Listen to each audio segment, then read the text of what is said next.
How bad was Anthony Bennett actually? After being a relatively highly touted prospect coming into the NBA, Anthony was seen as a draft bust relatively early on into his career, and only 4 seasons after he was drafted, he was out of the league. But quickly, before we get the video started, for those of you who may not know, I'm Juicy Sports, I make opinionative NBA content, and if you guys enjoy videos similar to this, hit that subscribe button, that like button, and that post notification bell. I also want to quickly mention that I recently started up an MMA channel, and if you guys are interested in that, the link will be in the description. But anyways, let's get into it.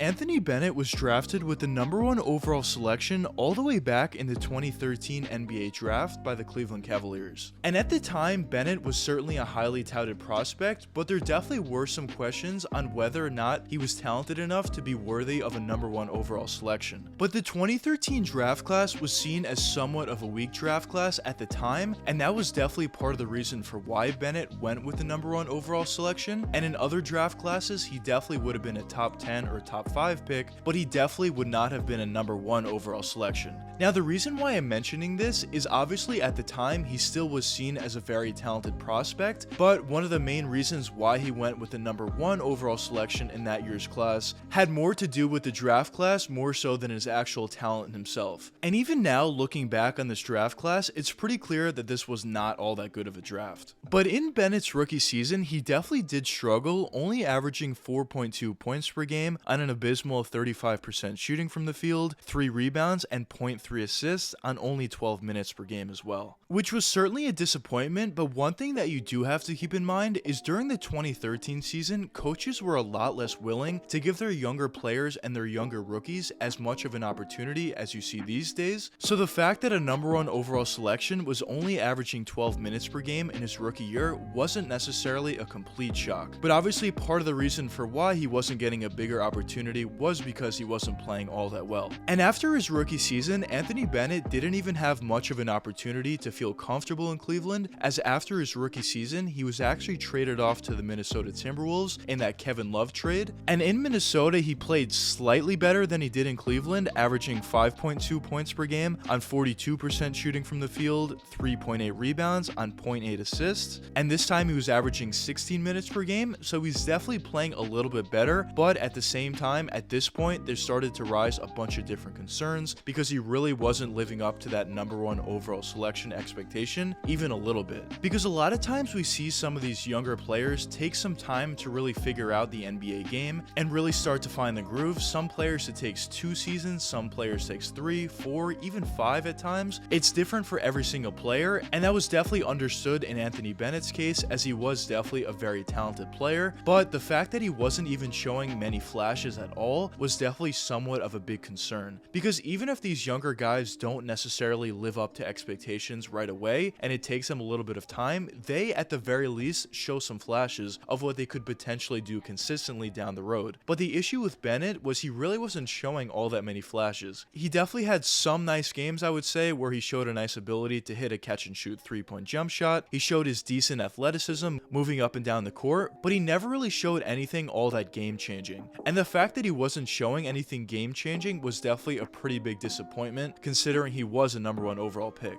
And if it wasn't obvious enough after the 2014 season, during the 2015 season, it was very obvious that Anthony Bennett was a draft bust, as he once again was moved on to the Toronto Raptors, and he averaged 1.5 points per game on 29% shooting from the field, 1.2 rebounds, and 0 assists per game on only 4.4 minutes. And the season after that, during the 2016 season, the Brooklyn Nets decided to take a flyer on him, where he averaged 5 points per game on 41% shooting from the field, 3.4 rebounds, and 0.5 assists. And the 2016 season was the last season he played in the NBA. Now, he played a couple seasons overseas, and he also played a couple seasons in the G League, where specifically in the G League, he definitely did show some nice things, but overall, in terms of his NBA career, it ended during the 2016 season. But in my opinion, where did Bennett's career really go wrong? Because it was pretty clear that he did have a lot of talent coming coming out of college. Now, in my opinion, I think there was a couple different things that Bennett couldn't control that really had an effect on his NBA career, and the first thing is the fact that he went with the #1 overall selection. Now, I mentioned before, if Bennett went basically in any other draft, he would have been a top 5 pick or a top 10 pick or maybe even a top 15 pick, depending on how good that year's draft was. And the benefit of being a top 10 selection, for example, is there wouldn't have been as much pressure on him as compared to the fact that he was the #1 overall pick. And I definitely think the amount of pressure that was on Bennett's shoulders played an effect on his actual play, and I think the fact that early on he didn't necessarily play all that well, that really took his confidence away, and the more games that he didn't play well, the more pressure was being added onto his shoulders, and at that point I feel like his confidence was somewhat shot. And I do mention this in a lot of my videos, but confidence is one of the most important things you can have as a player of really any sport, and if you lose that confidence, there's almost nothing worse than that. It's very difficult to regain your confidence once you lose it, and in my opinion, that's exactly what happened to Anthony Bennett. Now, also the fact that he was only 6'8" as a power forward wasn't a good thing for him either, as he definitely was undersized for a power forward, and he wasn't skilled enough to be a small forward, so he was kind of in that weird in-between range. But also another factor that really played a role on Bennett's career, at least in my opinion, was the fact that he kept getting moved season after season. Because when you talk about young players like Bennett was, and especially when you talk about players that were struggling, it's very important to play on the same team for maybe 2 or 3 seasons at the very least, just to get that familiarity with a lot of different players on your team and just feel somewhat comfortable in the NBA. But if you're consistently getting traded or just consistently changing teams, it's going to be very difficult to gain that familiarity with certain players because you're on a different team each and every season. So I also definitely think that played a pretty big factor on why Bennett didn't really turn out well in the NBA. But overall, at the end of the day, it does also fall on his shoulders. Of course, you would have liked to seen a #1 overall draft selection play a little bit better than that. Even if he was seen as a draft bust, but he was playing relatively well and he was still in the NBA at this point, that would be a disappointment, but that would be one thing. But the fact that right away, as soon as he got drafted, he seemed like he didn't even belong in the NBA, that was definitely something that was not seen coming once he was drafted, of course. Now, in my opinion, do I ever think Bennett could get back to the NBA? I guess there's a chance he can make it back to the NBA. I don't necessarily think he would. I think the best chance that he did have was a couple seasons back when he was playing very well in the G League, but at this point, I don't really see a case scenario where Bennett does make it back to the league. But hopefully for his sake, he can play overseas and make some good money over there, play decently well, or maybe even play in the G League for a little bit, but I don't necessarily see him as an NBA talent anymore. And that's really the story of Anthony Bennett's career. But anyways, let me know what you guys think in the comments. Do you think Anthony Bennett has a chance to make it back to the NBA, or do you not think so? But anyways, I hope you guys enjoyed the video, and if you did enjoy it, check one of these 2 videos popping up now, and until the next time, peace out guys.